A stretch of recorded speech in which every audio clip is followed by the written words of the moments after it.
blend right in with any of us here. And we're certainly, no question as to who the movie star.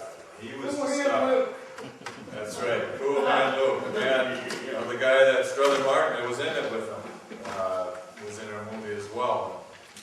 But he was just a regular guy. He never came across as had any kind of an ego, nice fella. First guy to pull practical jokes and the first guy to laugh at a joke pulled on. In fact, we set him up one time. When Paul came into Johnstown, he moved into the hotel down there, but he also had another place up in the country. But he would stay at the hotel whenever he knew we were going to shoot late. He had to get into bed late and didn't want to drive back to his place. So when he moved into the hotel, Paul was a beer drinker. At that time, he loved Coors beer. Well, Pittsburgh didn't have Coors beer. Johnstown had Coors beer. So he had like 100 cases of Coors beer shipped in. And he had his own little personal sauna built at the hotel right outside by the pool. So, of course, I think his routine was he would pop a few cold ones when he got done, and then the next morning he'd sweat it out and go to work. So one night we were out together, and we were popping a few cold ones, and he decided to take off and hit the room. Well, we decided to pull a little prank on him. They served free popcorn at the bar that we were in. Well, we snuck back into the kitchen, and they had these huge bags of popcorn. I guess they would keep to fill the baskets on the bar. Well, we decided to take the bags of popcorn, went over to a sauna, and we poured all the popcorn into a sauna to about, waist high to us. And of course, Paul only stood about 5'8", I think he was at the time. So the next morning, I think he was looking for a nice, warm, sweaty sauna to jump into. And when he went and opened the door, all that popcorn just come pouring out all over his feet. So we didn't say anything to him, and I suspected that he kind of thought who we were, who pulled the prank on him, but he wasn't sure. There was another fellow who was the costume designer on our set. He was a pretty good guy, a pretty funny guy too, and he was constantly involved in the pranks with us too. So I don't know if it was out of fear or if it was just out of not knowing who it was, but when that costume designer went back to his hotel a couple days later and went into the room, well, he opened the door, and Newman had put in about 50 bunny rabbits in the guy's hotel room. Bunny rabbits hopping all over the place and doing other things that bunny rabbits do. But needless to say, there's a lot of bunny rabbit turds all over the place. But I got to say that I think Newman finally figured out that it was us that pulled the prank on the popcorn, because we were shooting in Ligonier one night. It was a bus scene. And the bus scene was that the Chiefs were going to pull up in the bus. All the players were riding the bus. They were going to pull up because the Booster Club bus was following us behind. And in the scene in the movie is the Chiefs bus pull up, they park. We all come running out of the bus. The Booster Club fans with all the Booster Club groupie girls and so forth come running out. And all the guys start exchanging posing of article and each other on the bus, and just had a big party on the hotel. So again, it was late at night, and so the Hanson brothers, Jeff, Steve, and I said, hey, let's pull a prank on a lot of these Booster Clubs. God bless you. And we're supposed to sneeze.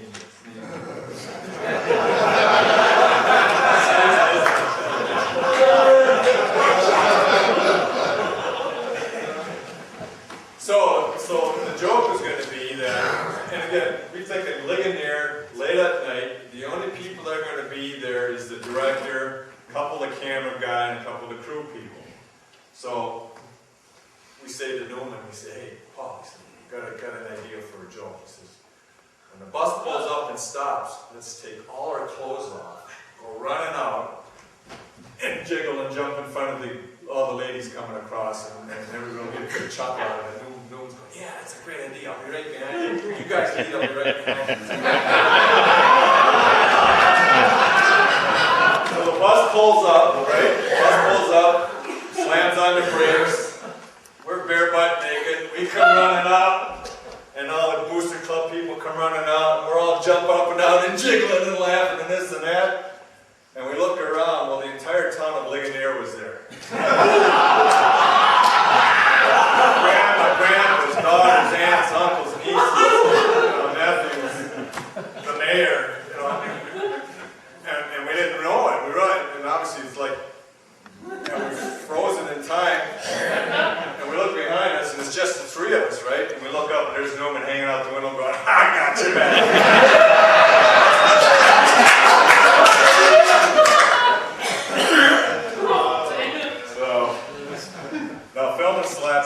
Was a great time. It was, I wouldn't be standing up here obviously with the Chiefs, and really the neat thing about it that's been the most fun out of it is that the Hanson brothers still has given the Hanson brothers the opportunity to travel the country, and to come to, to far out exotic places like here.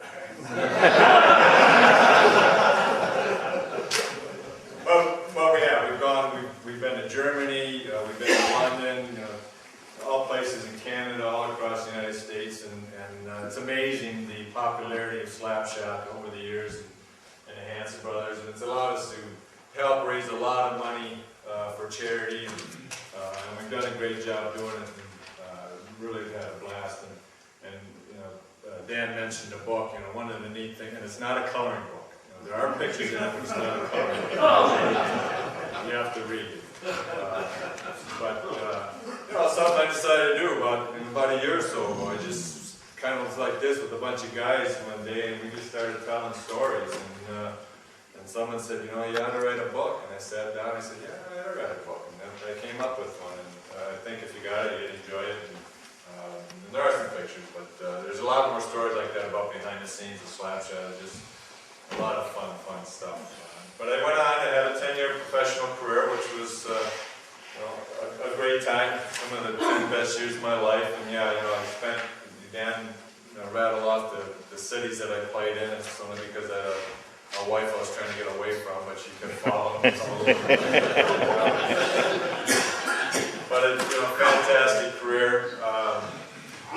And the game today, you watch the game today, it's a bit of a difference from the game today as it was, years ago. And certainly the players are as great as they ever have, but they just don't seem to be as colorful as they used to be back then. And you think about some of the great players you had back then. You had Gordy, Mr. Hockey, and Frank, the Big M. Mahavlich, and you had, I'm sure everybody's heard of Bobby the Golden Jet Hull.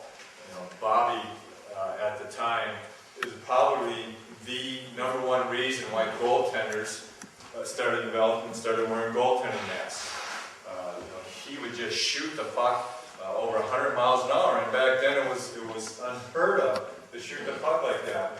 And that's one of the reasons that often those goaltenders didn't play with masks, because guys just could not shoot the puck as hard as Bobby Hull did, and certainly could not raise it. And the one thing about Bobby, he not only shot it harder than anybody else, but he had no idea where it was going. Certainly the goaltenders, as stupid as they were thinking, if he doesn't know where it's going, I sure as heck don't know where it's going, so I better protect my face.